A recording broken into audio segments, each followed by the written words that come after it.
জিয়াউর রহমানের আত্মার মাগফিরাত কামনা করার জন্য আমরা দোয়া করতে এসেছি জিয়াউর রহমান ফাউন্ডেশনের পক্ষে। আমাদের জিয়াউর রহমান ফাউন্ডেশন একটি অরাজনৈতিক একটা সংগঠন। আমাদের ফাউন্ডেশনের প্রেসিডেন্ট জনাব তারেক রহমান, ফাউন্ডেশনের vice president doctor Zubaida Rahman সহ আমরা সবাই এখানে উপস্থিত আছি এবং আমাদের মধ্যে আরও একজন অন্যতম ডাইরেক্টর ব্যারিস্টার জাইমা রহমান আছেন। আমাদের সবার পক্ষ থেকে জিয়াউর রহমানের ফাউন্ডেশনের পক্ষ থেকে আমরা শহীদ প্রেসিডেন্ট জিয়াউর রহমানের মাগফিরাত কামনা করা, দোয়া কামনা করার জন্য আজকে আমরা এখানে উপস্থিত হয়েছি সবাইকে নিয়ে।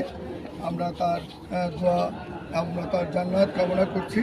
জিয়াউর রহমান ফাউন্ডেশন একটি অরাজনৈতিক সংগঠন।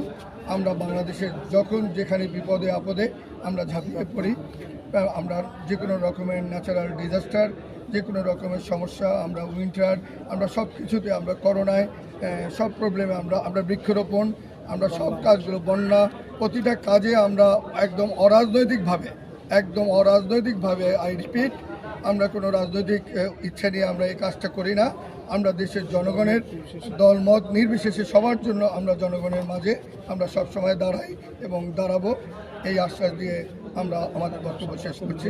আপনারা যারা কষ্ট করে আসছেন আপনাদের সবাইকে কৃতজ্ঞতা ও ধন্যবাদ সবাইকে।